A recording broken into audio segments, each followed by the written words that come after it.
বিসমিল্লাহির রহমানির রহিম। মাননীয়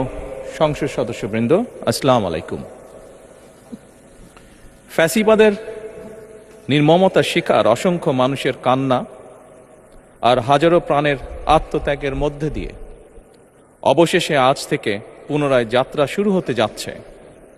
জনগণের ভোটে জনগণের কাছে জবাবদিহিমূলক সত্যিকার অর্থে জনপ্রতিনিধিশীল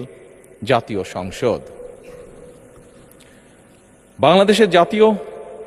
সংসদের রাজনীতির এই ঐতিহাসিক মুহূর্তে আমি আল্লাহর দরবারে শুকরিয়া জানাই, যার অশেষ রহমতে আমরা একটি ন্যায়ভিত্তিক গণতান্ত্রিক মানবিক বাংলাদেশ প্রতিষ্ঠার লক্ষ্যে যাত্রা শুরু করতে পেরেছি। 1971 সালের স্বাধীনতা যুদ্ধের থেকে শুরু করে 2024 সালের দেশ এবং জনগণের স্বাধীনতা রক্ষার যুদ্ধ সহ এই পর্যন্ত দেশে গণতন্ত্র এবং মানুষের অধিকার প্রতিষ্ঠার সংগ্রামে যারা শহীদ হয়েছেন, ত্রয়োদশ জাতীয় সংসদ শুরুর এই যাত্রা লগ্নে আমি তাদেরকে কৃতজ্ঞতার সঙ্গে স্মরণ করছি।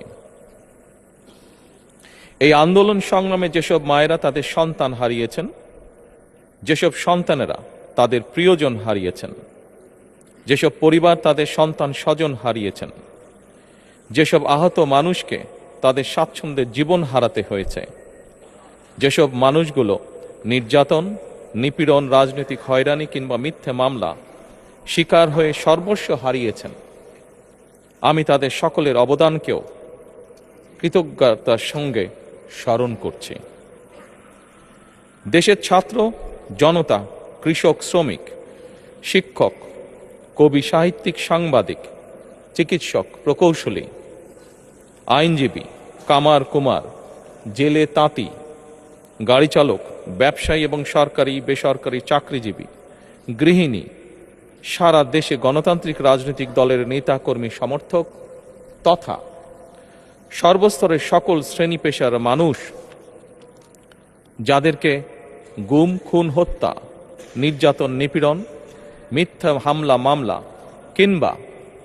জীবন্ত মানুষের কবরস্থান তুল্য বর্বর বন্দিশালা, আয়নাঘর, কোনো কিছু দিয়েই যাদের গণতান্ত্রিক আকাঙ্ক্ষাকে রুখে দেওয়া যায়নি, যাদের সাহসী ভূমিকায় দেশে পুনরায় গণতন্ত্র ফিরে এসেছে, আমি ত্রয়োদশ জাতীয় সংসদের এই যাত্রা লগ্নে